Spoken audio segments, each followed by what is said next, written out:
उसको जेल में डाल दिए, लेकिन चोरी का माल कहाँ गया? आप 7 बार गई हूँ, मुझे 700 बार जिला जाना पड़े तो मैं जाऊंगी। अगर चोर को पकड़ा जाता है तो चोरी का सामान छोड़ दिया जाता है। जब तक 292 क्विंटल माल नहीं मिलता है, मेरे जनता को राशन नहीं मिलता है, तब तक तो ये लड़ाई चलेगी। लाभुक रो रो के उनको बोले कि हम लोग को राशन 3 महीने से नहीं मिला है। अभी हम लोग हैं रमुना प्रखंड के प्रमुख के पास, और आइए मैम, एक बड़ा मामला आ रहा है कि जो लीलावती देवी जो डीलर हैं आपके प्रखंड के, उनके साथ अन्याय हुआ है। वो बार बार आके बोल रही है कि मैंने डीसी सर के पास 3 बार आवेदन दिया, मेरा माल का कोई गमन कर गया है, मुझे माल नहीं मिल रहा है। और लोग जो हैं आकर के हमको गाली गलौज कर रहे हैं कि हमको राशन क्यों नहीं दे रहे हैं, जब सरकार हमको राशन दिया है तो आप राशन क्यों नहीं दे रहे हैं। ये मामला मैम आपको जानकारी है?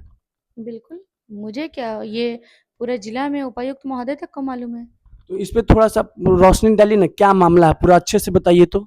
देखिए, रोशनी डालती हूँ मैं इस बात को, अगर आप कह रहे हैं तो, क्योंकि ये संज्ञान में है, सभी लोग को, डीएसओ को भी मालूम है और उपायुक्त महोदय को भी मालूम है, सभी को मालूम है और बहुत सारे रिपोर्टर्स को भी मालूम है, ठीक है। इसमें गमन जो की है वो लीलावती देवी का जो है, लीलावती डीलर का गमन सविता देवी ने किया है। चूंकि लीलावती देवी का नाम है कि मैं मेडिकल में लगा के मैं छुट्टी में गई थी, तो 3 महीने का राशन जो है, 3 महीने टैग हुआ था सविता डीलर में, और 3 महीने टैग होने के बाद जो राशन उठाव की सविता डीलर, वो इनके लाभुकों को वितरण ना करते हुए अपने पॉस मशीन से अपने लाभुकों को वितरण कर दी, क्योंकि उनके ऊपर भी ड्यूज था पहले से। तो उनका ड्यूज क्लियर हो गया और इनका मशीन पे ड्यूज रह गया। तो ये तो अगर ड्यूज रहा तो इनका तो राशन उठाओ तो की, वितरण भी की, लेकिन अपने लाभुक को, इनके लाभुक तो वंचित रह गए। तो ये ऑनलाइन देखिए या ऑफलाइन देखिए, चुंदी ग्राम के जितने भी लाभुक हैं, झुराहा के, चुंदी के, सारे 3 महीने से राशन नहीं लिए हैं और वंचित हैं वो लोग। और जबकि सविता डीलर को लीलावती देवी के मशीन से ही वितरण करना था, तब जाके इनका भी 0-0 रहता। अभी क्या है कि इनके ऊपर ड्यूज 292 क्विंटल ड्यूज दिखा रहा है। इसकी वजह से ये राशन नहीं उठाव कर रही है। क्यों उठाव करेंगी? 50 की क्विंटल माल ही आ रहा है और इनको वितरण करना है 300 क्विंटल, कहाँ से करेंगे 50 क्विंटल में? तो इसलिए ये वितरण नहीं, ये माल ही उठाव नहीं कर रही है, क्योंकि अगर ये उठाव करती है तो किस लाभुकों को देंगी? उस 700 लाभुक में किस लाभुक को ये छाटेंगी और किसको देंगी, किसको नहीं देंगी? मार कौन खाएगा? लीलावती देवी। और काम किसने किया? सविता देवी।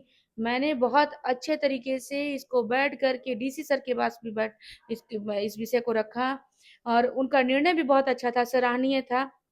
लेकिन इसमें रोल प्ले कर रहे हैं गमन वाला डीएसओ, जो गढ़वा के डीएसओ पद पे स्थापित है अभी। क्या नाम है डीएसओ सर का? दयानंद, दयानंद क्या? देवानंद सिंह या कुछ, देवानंद राम। हाँ, तो वो क्या कर रहे हैं कि वो सिर्फ लिपापोती कर रहे हैं। 1 महीने मुझे दौड़ाए हैं वो अपने जिला में, और मैं पिछले दिन जो है उनके पास रात के 7 बजे तक बैठी रही, अड़ित रही मैं कि आप सस्पेंड कीजिए पहले सविता डीलर को, क्योंकि उन्होंने जब इतना बड़ा काम किया, जब गमन का मामला सबके सामने आ रहा है, वो सस्पेंड क्यों नहीं की जा रही हैं? तो उन्होंने मजबूरन बस, जब मैं इतना उनके पीछे पड़ गई तो मजबूरन बस मेरे एमओ को दबाव दे रहे थे कि तुम लिखो कि इनको निलंबित किया जाता है। एमओ क्यों लिखेगा भाई? आप डीएसओ है ना, आप लिखेंगे ना। तो वो खुद नहीं लिख रहे थे, तो मैं बोली आप अपनी चेयर को छोड़ दीजिए फिर, अगर एमओ ही लिखेगा तो आप अपनी चेयर को। मेरे एमओ अभी नए नए पद पे आए हैं, बेचारे खुद डर रहे हैं, लेकिन उनका रिपोर्ट सैल्यूट करने लायक है। उन्होंने जो उनके ऊपर जितना भी दबाव दिए हो डीएसओ, लेकिन वो जितना क्षेत्र में जाके जो रिपोर्टिंग की है वो एकदम सही की है। ऑनलाइन जितना आवंटन शो कर रहा है उन्होंने अपने लेटर में लिखा है। उन्होंने बोला, डीएसओ ने बोला कि फिर कि नहीं आप ऑफलाइन जांच कीजिए, ऑफलाइन वितरण हुआ तो ऑफलाइन भी जांच कर लिए। वो कहते हैं ना, हाथ गंगन को आर से क्या, पढ़े लिखे को फारसी क्या, है ना?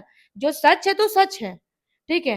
तो वो ऑफलाइन भी जांच किए, ऑफलाइन में सभी लाभुक रो रो के उनको बोले कि हम लोग को राशन 3 महीने से नहीं मिला है, और ये 2 महीने इधर से चले गए वो, क्योंकि ये भी नहीं उठाव करेंगे। अगर ये उठाव करती हैं तो इनका क्या होगा कि जो पेंडिंग है वो खुद राज्य से, एनआईसी से कट जाएगा, पेंडिंग कट जाएगा, तो 0-0 इनका हो जाएगा। तो ये राशन क्या वितरण करेंगे? इनके पास तो राशन ही नहीं रहेगा, तो इनकी तो मजबूरी है राशन नहीं उठाव करने का। अगर जिला से कोई आदेश आता है, कुछ लेटर आता है, एनआईसी से मशीन को ठीक करवा दिया जाता है, तब जाके ये राशन उठाव कर सकती हैं, अंगूठा लगवा सकती हैं। लेकिन उसके पहले मामला आता है क्या, रिकवरी का। जब तक 292 क्विंटल माल नहीं मिलता है, मेरी जनता को राशन नहीं मिलता है, तब तक तो ये लड़ाई चलेगी। क्योंकि मैं बर्दाश्त नहीं करूंगी, चाहे मुझे, मैं अभी 7 बार गई हूँ, मुझे 700 बार जिला जाना पड़े तो मैं जाऊंगी।